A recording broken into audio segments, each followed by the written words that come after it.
नमस्ते प्यारे बच्चों।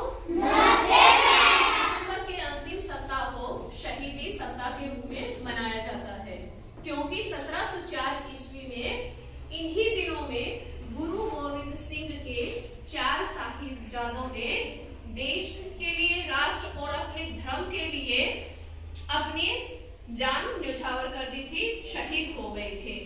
तो साल बाद से भारत पर जो मलेच्छ आक्रमण शुरू हो गए थे, तो भारत के जो हिंदू वीर राजा थे वो इनका विरोध तो कर रहे थे।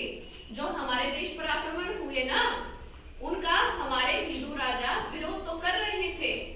और इसी दौरान उत्तर भारत में बाबा नानक देव नामक जो एक आध्यात्मिक गुरु थे, उनका व्यक्तित्व का उदय हुआ।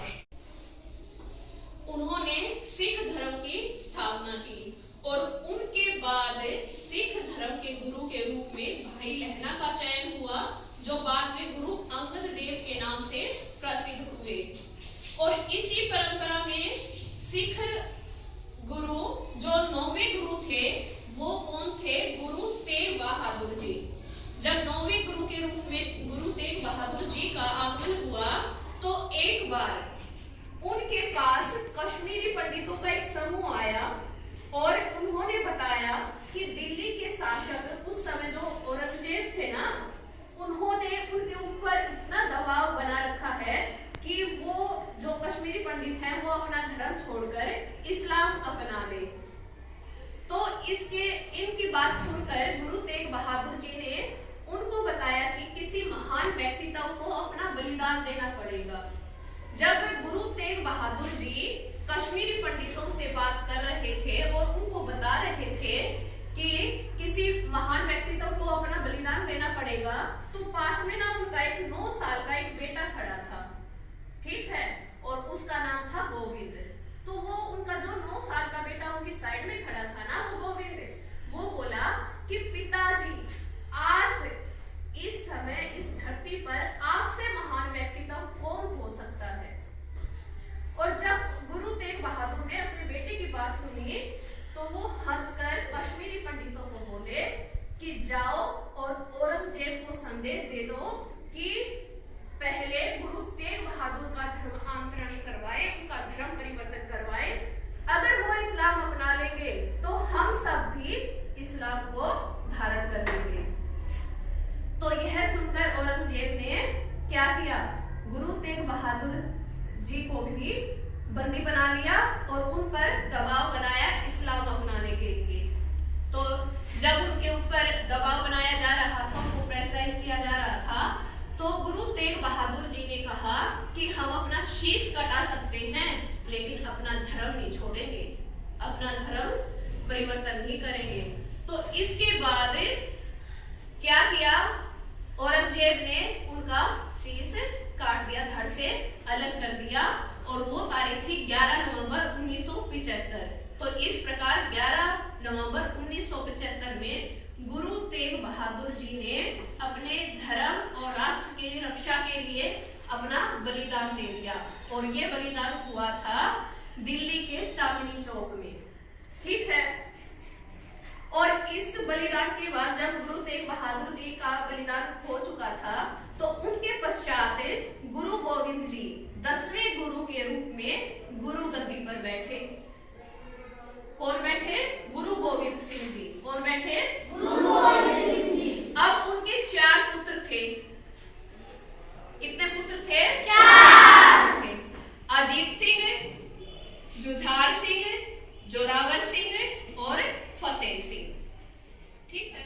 आनंदपुर साहिब के युद्ध के समय औरंगजेब ने गुरु गोविंद सिंह को यह कुरान की शपथ लेकर ये विश्वास दिलाया कि मैं आपको यहाँ से सकुशल जाने दूंगा।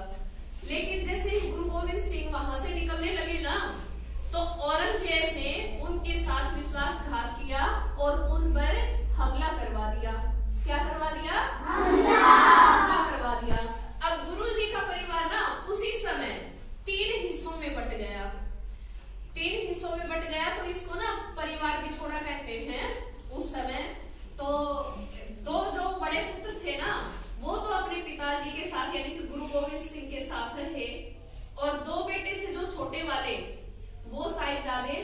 अपनी दादी, जिसको हम माता गुजरी के नाम से जानते हैं, उनके साथ जंगल के रास्ते से कहीं सुरक्षित स्थान पर पहुंचने के लिए निकल चले। ठीक है। अब अजीत सिंह कौन थे? गुरु गोविंद सिंह के सबसे बड़े पुत्र।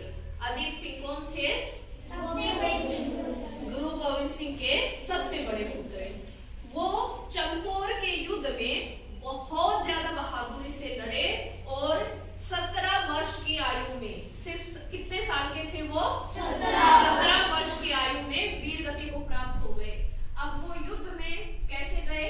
जो उनके 5 सिख थे ना, 5 प्यारे थे जो गुरु गोविंद सिंह ने चुने हुए थे, तो वो उसको मना कर रहे थे अजीत सिंह को कि तुम युद्ध के लिए मत जाओ, क्योंकि जो सिख के अगले गुरु है ना वो तुम हो सकते हो। लेकिन अजीत सिंह बहादुर था और उसने युद्ध करने की ठानी। तो गुरु गोविंद सिंह जी जो उसके पिताजी थे ना, उन्होंने खुद उसको युद्ध के लिए तैयार किया और अजीत सिंह को सिखों के एक टोले के साथ युद्ध के लिए भेज दिया। अब वो ना जैसे ही वहां से बाहर निकले, सेना उनको देखकर थर-थर कांपने लगी। अब वो तीर पे तीर चलाए जा रहे थे और बहुत बहादुरी से लड़ाई कर रहे थे। सेना थी मुगल सेना के छक्के छुड़ा दिए। अब एक समय आया जब वो तीर पे तीर चलाए जा रहे थे तो अजीत सिंह के तीर खत्म हो गए। क्या हुआ? तीर खत्म हो गए। अब उनको मुगलों को पता चल गया कि अजीत सिंह के तीर खत्म हो गए, तो उन्होंने क्या किया? मुगल सेना ने अजीत सिंह को घेर लिया। अब वहां लड़ाई होने लगी तो क्या किया? अजीत सिंह ने अपनी तलवार निकाल ली। तीर के बाद क्या निकाल ली? तलवार। और वो तलवार से मुगलों के साथ युद्ध करने लगे। अब तलवार से लड़ाई कर रहे थे, वो तो सेना थी पूरी मुगलों की, वो अकेला था। तो क्या हुआ? लड़ते लड़ते उसकी तलवार टूट गई। क्या हुआ? तलवार टूट गई। तो अब उसमें जो वो तलवार का कवर होता है ना, वो उसने वो निकाली और उसी से लड़ाई करनी शुरू कर दी।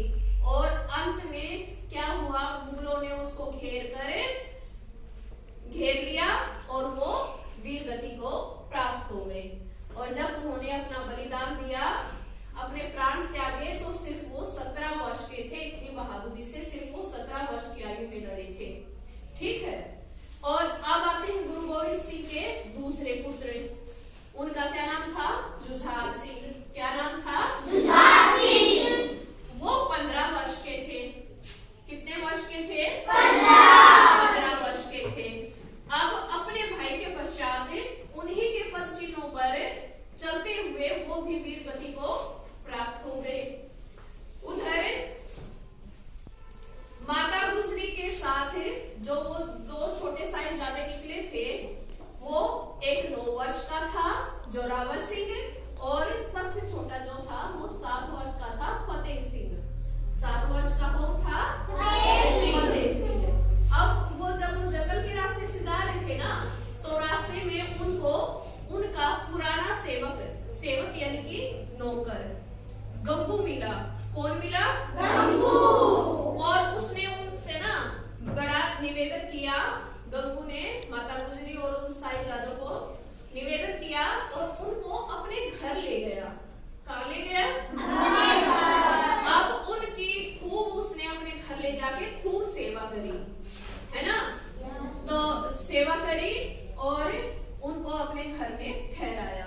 तो एक बार जब वो खाना वाना खा के सभी आराम से बैठे थे, तो माता गुजरी ने सोचा, जो कि वो कुछ जेवर और कुछ पैसे लेके चले हुए थे ना, कि रास्ते में कुछ कहीं भी हम जहाँ ठहरेंगे तो वहां पर पैसों की जरूरत पड़ेगी। तो उसको ना वो देखने लगी, संभालने लगी कि मेरे पास कितना बचा हुआ है। तो उसी टाइम क्या होता है, उनके कमरे में कौन आ जाता है? गंगू आ जाता है। जो वो नौकर उनको लेके आया था ना, तो वो आ जाता है। और वो माता गुजरी सोचती है कि कहीं इस गंगू के मन में लालच ना आ जाए, इसलिए वो पहले ही वो जो उसके पास जो भी पैसे और जेवर थे ना, जेवर क्या होते हैं? गहने, जैसे अंगूठी है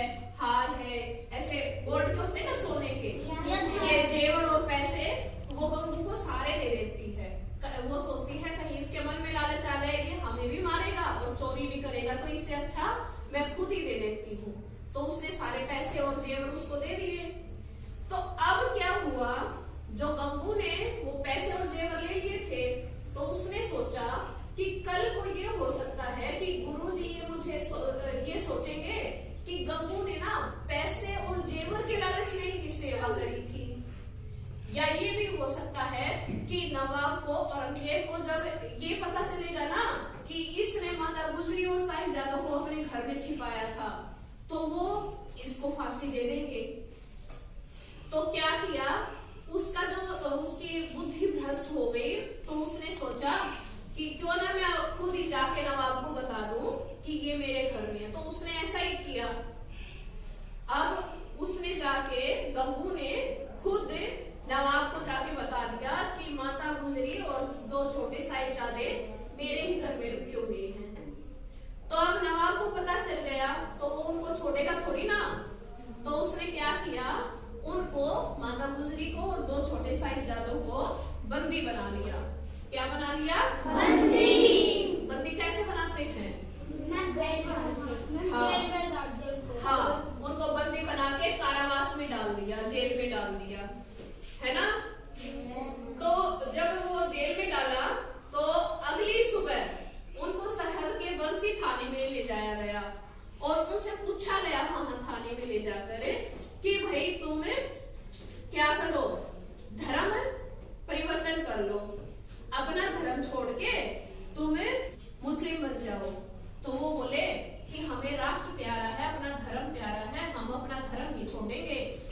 और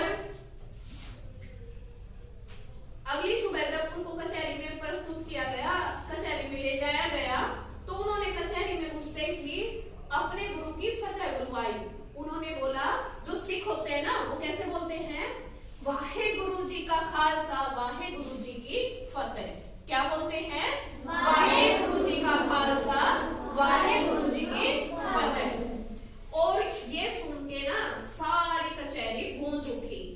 वजीर खान ने उनको बच्चा समझा और उनको कुछ काटते हुए समझाने लगा वो वजीर कि बेटा, तुम छोटे बच्चे को क्यों अपनी छोटी सी जान को बेमतलब में मुसीबत में डाल रही हो।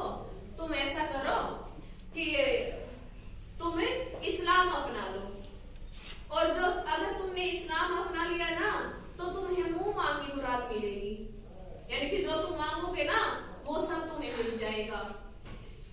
इसके बाद जब उनको वो प्रेशर कर रहे थे ना कि इस्लाम अपना लो, इस्लाम अपना लो, तो उन्होंने बोला कि हमें अपना धर्म प्यारा है, अपना राष्ट्र प्यारा है, हम अपना शीश कटा देंगे लेकिन अपना धर्म नहीं छोड़ेंगे।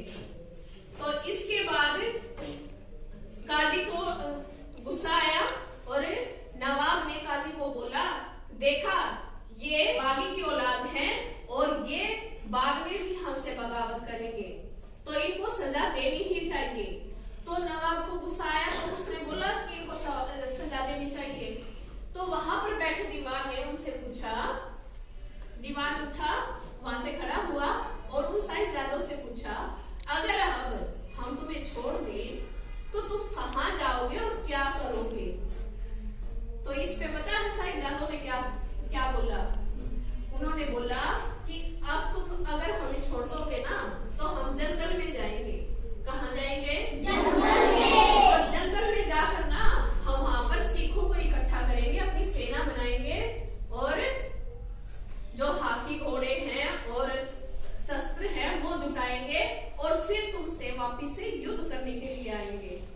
तो ये सुनकर काजी ने क्या किया, बड़े गुस्से में खड़ा हुआ और उनके नाम का फतवा जारी कर दिया। फतवा जारी कर दिया मतलब फतवा लिख दिया, सजा लिख दी कि ये बगावत पर तुले हैं और इनको दीवार में चुनवा दिया जाए। अब बच्चों को ऐसा खड़ा कर दिया जाए और इनके साथ साथ दीवार चुन दी जाए। दीवार में चुन देंगे, कोई जिंदा रहता है फिर दीवार में चुनने के बाद? मान लो ये दीवार है, दीवार में चुन दे तो क्या होगा? दम उठ के मर जाएंगे, है ना। तो फतवा जारी कर दिया।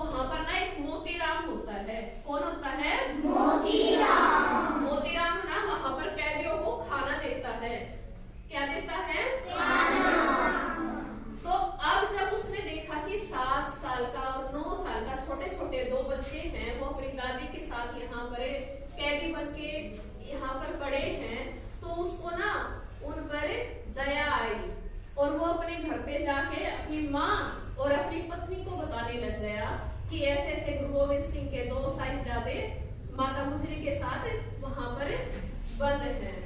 तो उनकी पत्नी और उनकी माँ ये बोली कि तू हमारे ना सारे गहने ले जा, सारा धन ले जा, घर का जितना भी पैसे है ना घर में सब ले जा और उन साहिबजादों को ना कम से कम गर्म दूध ही पिला दे। क्या कर दे? गर्म दूध पिलाने के लिए क्यों बोला? क्योंकि हाँ वहां पर बहुत ज्यादा ठंड थी। क्यों बोला? क्योंकि वहां पर बहुत ज्यादा ठंड थी। अब जैसे तैसे करके ना वो मोतीराम उनको गर्म दूध देने चला गया। सिपाहियों से बात करी और गर्म दूध देने लग गया। तो उसने 1 दिन पिलाया, 2 दिन पिलाया और तीसरे दिन ना ये बात नवाब को पता चल गई कि ये चोरी चुपके उन साहिबजादों को क्या पिलाता है? दूध, गर्म दूध पिलाता है। तो अब नवाब ने क्या किया? उस मोतीराम को भी पकड़ लिया, उसको भी बंदी बना के अपने पास बुलाया और उससे पूछा क्या तुम उन साहिबजादों को गर्म दूध पिलाते हो? बोला हाँ। तो बोला इसका मतलब तुम सिख हो, तुम इस्लाम के विरोधी हो। बोले कि मैं गुरु गोविंद सिंह का सिख हूँ। तो बोले कि ना तुम इस्लाम अपना लो, तुम्हें छोड़ दिया जाएगा। वो बोला नहीं, मुझे भी धर्म प्यारा है। तो नवाब ने बहुत समझाया उसको, लेकिन वो नहीं माना। तो पता है नवाब ने क्या किया? फिर ना उसके सारे परिवार को, मोतीराम के सारे परिवार को बुला लिया, उसकी पत्नी, उसकी माँ और उसका एक छोटा सा बच्चा, 7 साल का उसका भी एक बच्चा था, उसको भी पकड़ लिया। उसका नाम था नारायण। और उनको ना एक कोल्हू में लेके गए। सबको पकड़ के कहाँ लेके गए? कोल्हू में। और उस नवाब ने पता है क्या किया? सबसे पहले उस बच्चे को उठा के और कोल्हू में पिड़वा दिया। क्या किया? और छोटे से बच्चे को उस कोल्हू में पिड़वा दिया, यानी कि वो मशीन में ना जैसे गन्ने का जूस निकालते हैं ऐसे डाल के उस बच्चे को मरवा दिया। अब उसके बाद नवाब ने फिर कहा कि तुम धर्म परिवर्तन कर लो, इस्लाम अपना लो। फिर मोतीराम ने कहा मैं इस्लाम नहीं अपनाऊंगा, मुझे अपना धर्म प्यारा है। ठीक है, तो फिर नवाब ने क्या किया? उसकी माँ जो कि 70 साल की थी, कितने साल की थी? 70। उसको कोल्हू में पिटवा दिया। ठीक है, और माँ के बाद उसकी पत्नी को। अब लास्ट में किसकी बारी आई? मोतीराम की। किसकी बारी आई? मोतीराम की। अब जब मोतीराम को कोल्हू में डाला गया ना, तो पैरों की साइड से ऐसे ऐसे डाला उसको और ना कोल्हू यहाँ छाती पे आके रुक गया। अब जल्लादों ने बोला कि कोल्हू नहीं चल रहा है, तो उन्होंने कोल्हू को रोका और उसमें तेल वेल डाल के फिर से उसको लगा दिया मोतीराम को। फिर छाती पे आके रुक गया, तो उन्होंने दोबारा से कोल्हू को अच्छे से ठीक किया और मोतीराम को उसमें फिर पिड़वा दिया। ठीक है, तो इस प्रकार से यहाँ पर मोतीराम ने अपने परिवार के साथ अपने धर्म के लिए क्या किया? बलिदान दे दिया, है ना? तो अपने धर्म के लिए और अपने देश के लिए बलिदान दिया मोतीराम ने भी। उसके बाद नवाब ने ऑर्डर दे रखा था, आदेश दे रखा था कि ऐसे जल्लादों का इंतजाम करो जो इन बच्चों को आग में चुनने का काम कौन करेगा। तो एक कर्मचारी आया और उसने बताया कि जो दिल्ली के मशहूर जल्लाद है ना, कौन कौन है? मिसाल बेग और मिसाल बेग। कौन कौन है? मिसाल बेग। ये जल्लाद तैयार है दीवार चुनने के लिए इन बच्चों के लिए, अगर आप इनकी सजा माफ कर दो तो नवाब ने क्या किया? नवाब ने उनकी सजा माफ कर दी और बच्चों को जल्लादों के हवाले कर दिया। अब जल्लाद बच्चों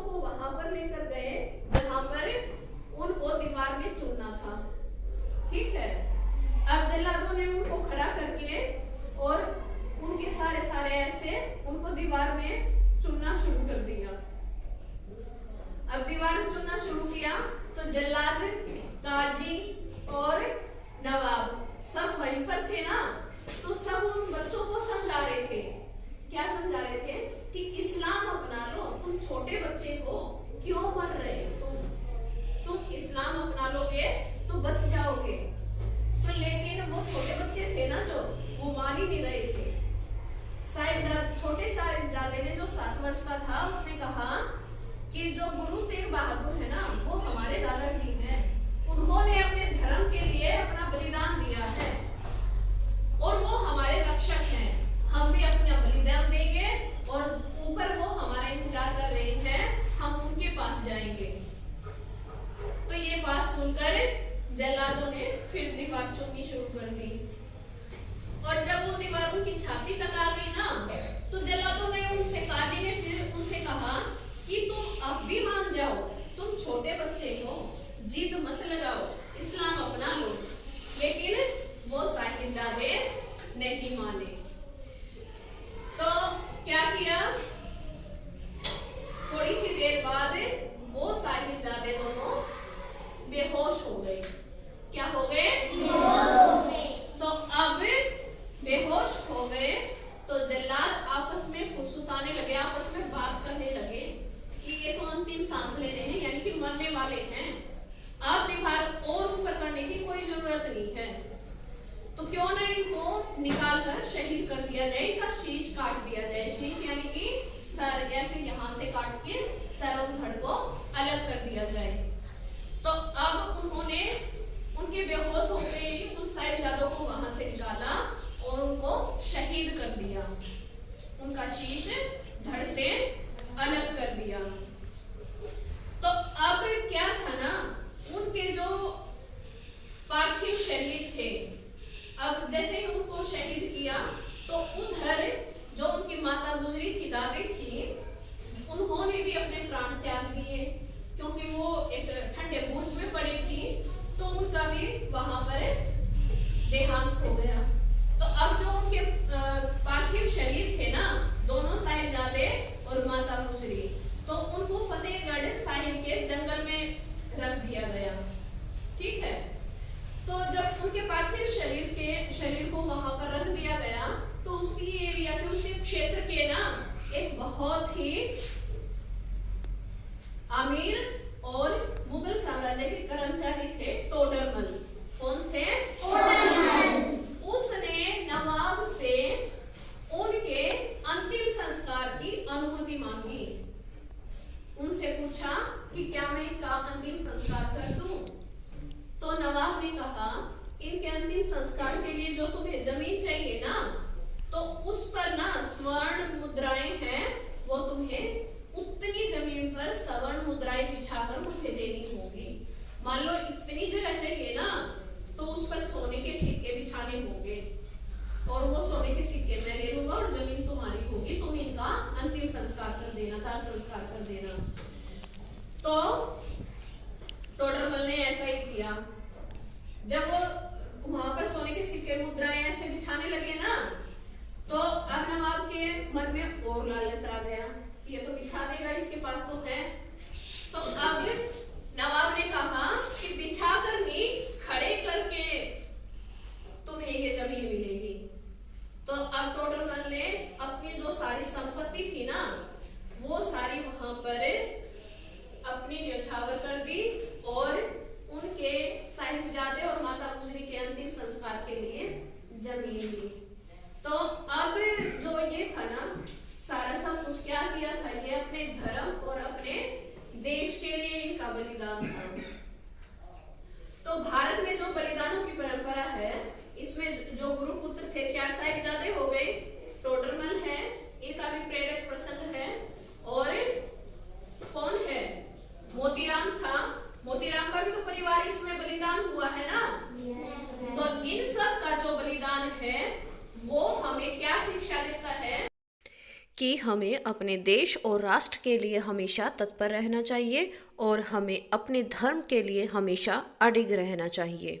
उम्मीद करती हूँ आपको ये कहानी पसंद आई होगी और इस प्रेरक प्रसंग से प्रेरणा लेकर अपने धर्म के लिए, अपने राष्ट्र के लिए अच्छे अच्छे काम करेंगे। जय हिंद, जय भारत।